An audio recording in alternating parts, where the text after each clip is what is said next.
Donc déjà, bienvenue dans cette partie dans laquelle on verra comment installer un projet Symfony en local.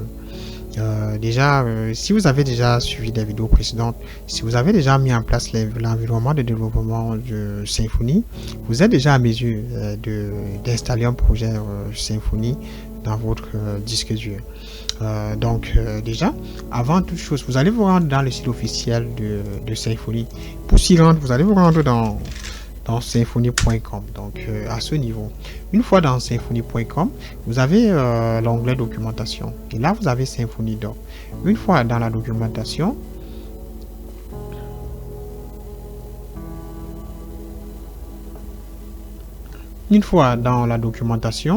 vous avez setup/installation. Ici ça concerne tout ce qui est installation du framework. On va cliquer sur le lien setup/installation. Ça va nous rediriger au niveau de la page qui va nous donner les instructions relatives à l'installation d'un projet Symfony. Une fois dans la page d'installation et d'instruction, on a les différentes commandes qui nous permettent d'installer un projet Symfony. Ici, à ce niveau, on a deux commandes. On a d'abord la première commande qui est la commande Symfony. Rappelez-vous bien au moment où rappelez-vous bien de la commande Symfony qu'on a installée. On pouvait déjà commencer à exploiter cette commande Symfony pour créer un projet. Ici, à ce niveau, on a plusieurs moyens d'installation d'un projet Symfony. On a d'abord une première façon qui permet d'installer à partir de la commande Symfony, et on a aussi une deuxième façon d'installer qui permet de passer par la commande Composer. Mais dans notre cas, je vous conseille beaucoup plus d'utiliser la commande Symfony pour télécharger le projet Symfony en local. Déjà, ici au niveau de la commande Symfony, on a deux manières d'installer un projet Symfony. On a déjà une première manière qui permet de passer par la commande Symfony New My Project Directory-version et web app. Ici, à ce niveau, on dit Symfony New. Ici, ça va permettre de créer un projet Symfony. Ici, vous aurez à entrer le nom de votre projet. Et ce nom du projet sera considéré comme étant le répertoire, le nom du répertoire qui va stocker les différents fichiers de votre projet Symfony. Ici, vous avez la version. À ce niveau, vous allez entrer la version de votre projet. Dans notre cas, on va directement utiliser la version 7.0 de Symfony. Mais si vous souhaitez utiliser une version 6 ou une version autre, vous pouvez à ce niveau renseigner la version de Symfony à installer. Parce que dans d'autres cas, vous pouvez par exemple décider d'installer une version de Symfony 6 ou Symfony 5. Donc à ce niveau, vous allez par exemple entrer une version de Symfony qui existe. Donc vous allez d'abord vérifier si cette version existe bien, et puis vous allez entrer cette version à ce niveau. À ce niveau, vous avez web app.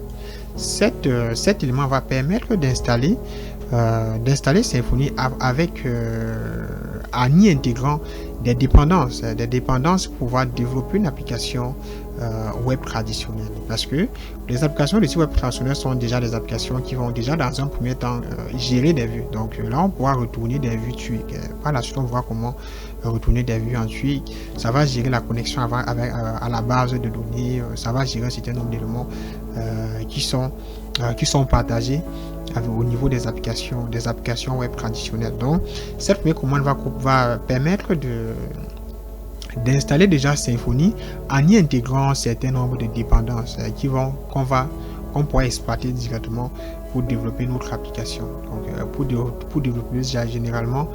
développer généralement des applications de type web app application.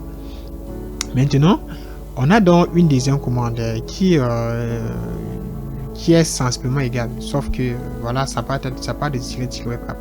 La deuxième commande va permettre d'installer uniquement le squelette de base de Symfony. Donc ça va l'installer sans les dépendances comme la première commande. Donc ici, dans certains cas, on peut vouloir juste créer quelques pages. Dans certains cas, on n'a pas forcément besoin d'une connexion à la base de données, on n'a pas forcément besoin de retourner des vues et tout le reste. Donc ici, on reste dans une application qui est assez simple, parce que dans certains cas, vous pouvez par exemple vouloir développer une petite application qui va par exemple retourner, je sais pas, du JSON ou quelques éléments. Donc dans ce cas, on n'a pas besoin d'embarquer Symfony avec toutes ces dépendances, avec les dépendances de connexion à la base de données, les gestions de vue, gestion de cache et tout le reste. Donc ici, ça reste assez simple. Ça n'installe uniquement que le squelette de base de Symfony. Et après cela, vous aurez toujours la possibilité d'ajouter ces éléments au fur et à mesure de votre projet. Donc et d'ailleurs, c'est ce que nous allons faire. Donc, on va installer Symfony à partir de la deuxième commande qui va nous permettre déjà d'installer Symfony à partir du squelette de base de Symfony. Et après, donc, on pourra donc ajouter des éléments. On pourra donc ajouter des dépendances ou des bundles au fur et à mesure de la formation pour mieux expliquer le rôle joué par chaque élément ou par chaque composant installé. Maintenant, pour le deuxième cas, vous avez aussi le choix d'utiliser la commande Composer Create Project. Ici, on utilise la commande Composer. Donc, il suffit seulement de copier cette commande et puis pouvoir installer à partir de Composer. Après avoir exécuté cette commande, il faut maintenant se rendre dans ce répertoire, dans le répertoire créé, et puis exécuter la même commande, exécuter toute la commande Composer Require Web App. Et puis, ça va télécharger des dépendances nécessaires pour ajouter à notre squelette de base. Je rappelle que ceci correspond à la première commande utilisée par Symfony. Donc, vous avez le choix d'utiliser soit Symfony, les commandes Symfony, ou soit d'utiliser la commande Composer. Dans le deuxième cas, ça va uniquement installer le squelette de base de Symfony. Bon, sans plus tarder, on va maintenant installer, notre projet. On va installer notre projet Symfony local. Pour l'installation, vous allez vous rendre dans un répertoire, dans le répertoire de votre choix, dans lequel vous souhaitez créer votre projet. Vous allez exécuter votre invité de commande dans ce répertoire. Donc, dans le répertoire dans lequel vous souhaitez créer votre projet. À ce niveau, je me retrouve dans le répertoire Symfony. Donc, je suis dans le dit répertoire. Une fois dans ce répertoire, pour créer le projet, je vais revenir là. Je vais copier la première commande. Donc, on va créer à partir de la deuxième commande, autant pour moi, parce que on souhaite créer notre application à partir du squelette de base de Symfony. Je veux copier cette commande, ensuite me rendre au niveau de mon invité de commande, faire un CTRL plus V pour pouvoir créer mon projet. Une fois à ce niveau, vous allez renseigner le nom de votre projet. Dans mon cas, je vais appeler cela Symfony _ app, c'est-à-dire une application Symfony. Une fois cela fait, je dois exécuter la commande et le fichier, et ça va lancer le téléchargement automatique de mon projet ou des fichiers de mon projet Symfony. Donc ça va prendre un temps, donc le temps sera relatif à votre connexion, donc vous allez patienter. Ok, là maintenant que jusqu'ici on a notre projet qui a été téléchargé. Donc actuellement on peut se rendre dans le dossier qu'on aurait créé. Ici vous pouvez constater que ici on aura un dossier Symfony App, donc qui sera ajouté. Donc ce dossier Symfony App va constituer. Donc dans ce dossier on a les différents fichiers de notre projet. Donc déjà à ce niveau, on va voir l'arborescence d'un projet Symfony. Après l'installation d'un projet Symfony, on a dans le répertoire de notre projet, on a plusieurs dossiers. On a dans un premier temps, on a le dossier bin. Le dossier bin, c'est le dossier console.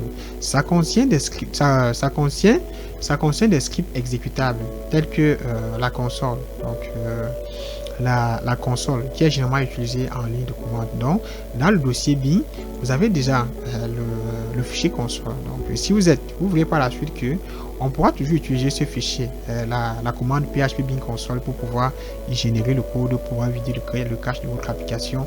Donc tout cela se passe dans le répertoire bin.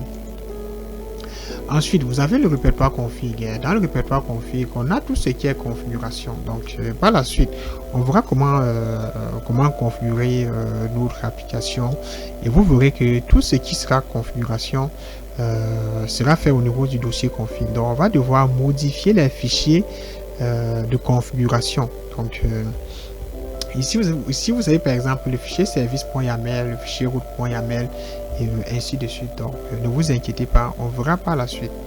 Et tout ce que vous avez à savoir, c'est que tout ce qui est dans config correspond à tout ce qui est configuration de l'application. Ici, on a le dossier public. Ici, le dossier public contient des fichiers accessibles au public tels que des fichiers CSS, des fichiers JavaScript, des fichiers images, ainsi que des fichiers d'entrée de l'application générés généralement le fichier index.php. Parce que ici, on a le fichier index.php qui est le fichier d'entrée de l'application. Donc cela est dans le dossier index parce que bon, c'est le fichier qui est accessible depuis le public. Par la suite, dans ce dossier, on va stocker des images, des vidéos, des fichiers JavaScript, bref, tout ce qui est public, donc tout ce qui est accès public, tout ce qui est réservé à l'utilisateur, parce que les images sont chargées pour l'utilisateur et tout le reste. Ensuite, on a le dossier SRC. Dans le dossier SRC, on va le plus passer notre temps dans le répertoire SRC parce que c'est à l'intérieur qu'on aura nos contrôleurs, nos entités et voilà. Donc, c'est dans le dossier source qu'on va le plus y entrer notre propre code, le code de notre application. On a le répertoire var. Le répertoire var contient des fichiers générés par l'application tels que des logs, des fichiers cache et les sessions. Donc tout cela sera géré par le répertoire var. Donc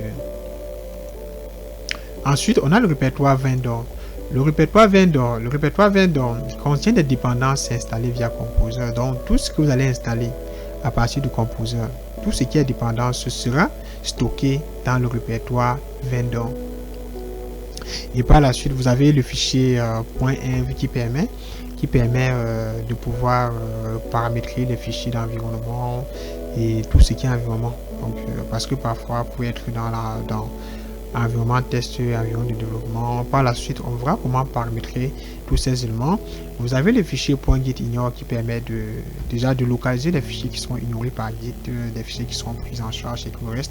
Et par la suite, vous avez le fichier Composer qui va permettre d'indiquer des composants, des dépendances installées dans notre application. Donc, sans plus tarder, je crois que jusqu'ici, on a pu démarrer notre application. Donc, j'espère que la vidéo vous a aidé. Donc, on va se prendre dans la prochaine vidéo dans laquelle on verra probablement comment créer des contrôleurs et comment gérer le routing de notre application. Et dans cette prochaine vidéo, on va déjà commencer par retourner du contenu